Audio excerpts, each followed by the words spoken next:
Hello dear friends, मैं doctor कांचन दुरुकर, मैं IVF consultant हूँ और पिछले 10 वर्ष से पुणे में कार्यरत हूँ।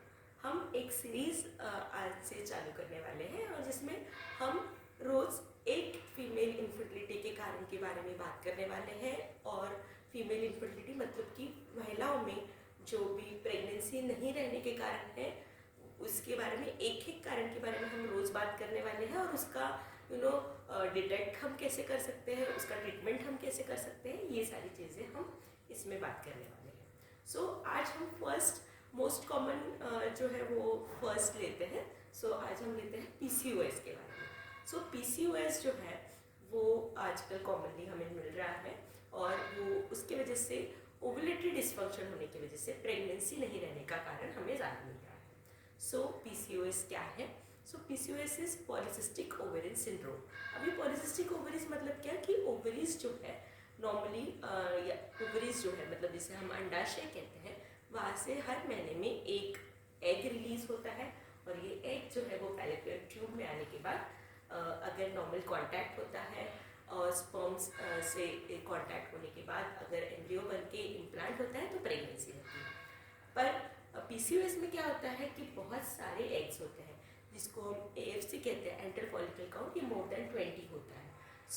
ये और ओवरी का वॉल्यूम जो है वो मोर देन 10 सीसी होता है। लेकिन ये जो ओवरी का वॉल्यूम ज़्यादा होने की वजह से और कुछ हार्मोनल डिस्टर्बेंसेस की वजह से एक जो एग है वो बड़ा होकर रिलीज नहीं हो पाता है, मतलब ओवुलेशन जो है वो फ्रीक्वेंट नहीं हो पाता है। एक तो एनोवुलेशन रहता है, एनोवुलेशन मतलब कि ओवुलेशन ना होना, या फिर ओलिगो ओवुलेशन मतलब कि जो ओवुलेशन है उसकी फ्रीक्वेंसी कम होना। ये एनोवुलेशन और ओलिगोवुलेशन की वजह से आगे के प्रॉब्लम्स होते हैं, जैसे कि पीरियड्स रेगुलर ना आना, रेगुलर पीरियड्स रहना, उसके अलावा पीरियड्स कम होना, ओलिगोमेनोरिया मतलब ब्लीडिंग जो है वो पीरियड्स में का वो कम होना, उसके अलावा वेट इंक्रीज होना, बीएमआई बढ़ना, आपका वेट ज़्यादा बढ़ना, उसके अलावा पिगमेंटेशन बढ़ना, मतलब नैप ऑफ नेक के पीछे पिगमेंटेशन बढ़ना, और बाकी फेस पे पिगमेंटेशन बढ़ना, और एक्ने आना, कभी कभी हिरसुटिज्म मतलब ज़्यादा ही फेस पे बाल आना, मुंह के ऊपर ज़्यादा बाल आना, ये सारी चीज़ें जो है वो दिख सकते हैं। दिस आर द सिम्टम्स, लक्षण होते हैं जो पीसीओएस में हम दिखते हैं। हर एक में ही ये सिम्टम्स रहेंगे ऐसा ज़रूरी नहीं है, अलग अलग टाइप्स भी रहते हैं, इसमें फिनोटाइप्स रहते हैं। अब पीसीओएस में ए बी सी डी ऐसे फिनोटाइप्स भी रहते हैं जिसमें कि जो कि सिम्टम्स वाइज हम स्ट्रैटिफाई करते हैं।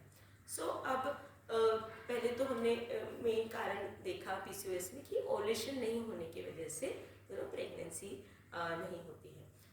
अब इनमें डिटेक्ट कैसे होता है? तो जनरली हम लोग जब रूटीन हमारे चेकअप कराते हैं हमारे फर्टिलिटी कंसल्टेंट है, तो सोनोग्राफी में हमें पता चलता है या फिर हमें पहले से ही पीसीओ है करके हमें पता रहता है। अब इनमें हम लोग ओवुलेशन स्टडी फर्स्ट एक स्टेप होता है। जनरली जब भी पीसीओएस रहता है तो हम लोग ओवुलेशन स्टडी करा के देखते हैं।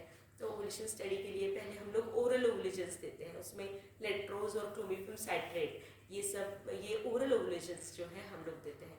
कभी कभी रेजिस्टेंट पीसीओ भी रहता है। अब रेजिस्टेंट पीसीओ क्या है कि ओरल ओवुलेशंस हमने दिए, मतलब हमने लेट्रोज दिया है या फिर क्लोमिफेम साइट्रेट, जनरली हम पीसीओएस में लेट्रोज प्रेफर करते हैं। अगर हमने लेट्रोजोल दिया है आपको और आपका ओवुलेशन ट्रैकिंग किया है लेकिन उसमें हमें नहीं दिख रहा है कि एग बढ़ रहा है, उसको हम रेजिस्टेंट पीसीओ कहते हैं। ऐसे केस में हम गोनाडोट्रोपिन्स दे के देख सकते हैं। गोनाडोट्रोपिन्स जो है वो हार्मोन इंजेक्शंस रहते हैं जो कि हम टाइट्रेट करते हैं प्रॉपरली, और फिर गोनाडोट्रोपिन्स के इंजेक्शंस दे के हम देख सकते हैं अगर आपका सिर्फ ओरल ओवुलेशन से नहीं हो रहा है ओवुलेशन। उसके अलावा हम लोग कुछ इंसुलिन सेंसिटाइजर्स भी देते हैं आपको, जिससे कि भी ओवुलेशन होने के चांसेस बढ़ सकते हैं, जिसमें कि मेटफॉर्मिन और मायोनिसिटोल ये होता है। अब ये जो है इंसुलिन सेंसिटाइजर, ये जो हार्मोन आपका इम्बैलेंस हुआ है उसको नॉर्मलाइज करने में मदद करते हैं और ओवुलेशन कराने में मदद करते हैं। उसके अलावा यस ऑफकोर्स जो मैंने हमेशा ही बोला है कि डाइट और एक्सरसाइज अगर आप प्रॉपर रखते हो, आपका weight reduction at least 5% of weight reduction, आपका जो एग्जिस्टिंग वेट है उससे एटलीस्ट आप 5 to 10% का भी वेट रिडक्शन करते हो तो आपका ओव्यूलेशन जो है वो रिज्यूम होने में मदद होती है। यस आई नो पीसीओएस थोड़ा सा फ्रस्ट्रेटिंग कंडीशन है। ओव्यूलेशन जो है वो हम उसके लिए काफ़ी मॉनिटरिंग करना पड़ता है। अगर हमें गोनाडोट्रोपिन्स भी देने हैं तो उसका डोज भी थोड़ा ज़्यादा लगता है। सो ये सारी चीज़ें हैं, लेकिन yes we can overcome it if at all हम लोग थोड़ा सा डाइट एक्सरसाइज की तरफ ध्यान देते हैं, प्रॉपर मेडिसिन लेते हैं, सो आप ओव्यूलेशन ज़रूर अचीव कर सकते हो। यस अगर ओव्यूलेशन स्टडी से हमें नहीं प्रेगनेंसी रह रही है तो IUI जो है वो एक स्टेप अप ट्रीटमेंट हो सकता है। COH प्लस IUI हम कर सकते हैं, लेकिन यस ऑफकोर्स इसमें थोड़ा सा जब हम लोग हाइपर स्टिमुलेशन करते हैं तो थोड़ा सा हाइपर स्टिमुलेशन ऑफ ओवरी होने के चांसेस होते हैं, तो प्रॉपर मेटिकुलस गोनाडोट्रोपिन्स आपको रिसीव होना भी बहुत ज़रूरी है। यस सो इसके अलावा अगर इन सारी चीज़ों से अगर प्रेगनेंसी नहीं रह रही है तो ऑफकोर्स IVF भी एक ट्रीटमेंट हमारे लिए हो सकता है कि यस अगर इससे नहीं हो रहा है सो IVF हमें प्रेगनेंसी दे सकता है। IVF में प्रोसीजर जो है वो प्रीवियस वीडियोस में मैंने बोली है कि इसमें हम लोग प्रॉपर गोनाडोट्रोपिन्स देते हैं, सेकेंड डे से हम लोग इंजेक्शंस देते हैं और इसमें एग्स जो है वो सारे रिट्रीव करते हैं। सो PCOS में हमने देखा है कि हमें नंबर ऑफ एग्स जो है वो ज़्यादा रिट्रीव होते हैं। नंबर ऑफ एग्स जो है क्योंकि ज़्यादा रहते हैं हर एक ओवरी में एग्स, तो नंबर ऑफ एग्स जनरली हमें ज़्यादा मिलते हैं। सो इसके अलावा फर्टिलाइजेशन जो है और एम्ब्रियो फॉर्मेशन वो भी प्रॉपर हमें मिल सकता है। ऑफकोर्स ये एग क्वालिटी के ऊपर भी डिपेंड करता है, जो हमें IVF के बाद पता चलती है कि जब हम स्क्रीनिंग करते हैं पिकअप के बाद तो हमें ये एग क्वालिटी पता चलती है और उसके बाद एम्ब्रियोज हम लोग बनाते हैं और फिर ये एम्ब्रियोज जो है वो नेक्स्ट मंथ में ट्रांसफ़र किए जाते हैं।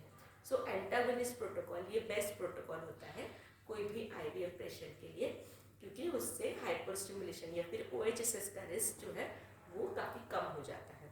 यस प्रोटीन डाइट ये भी बहुत इंपॉर्टेंट है through out your pregnancy journey. अगर आप प्रेगनेंसी के लिए ट्राई कर रहे हो तो हाई प्रोटीन डाइट और हाई फाइबर डाइट ये आपके लिए बहुत इंपॉर्टेंट होता है। So this was about what are the symptoms, what is PCO, what are the how to detect PCO, what are the treatment options that are available for PCOS, and what are there can be a successful journey in PCOS. I know that yes it is difficult, PCOS is, we say in our medical, it is a harder nut to crack, but yes we can achieve success with proper guidance. You can have a successful pregnancy. I hope this video was helpful for you. Thank you so much.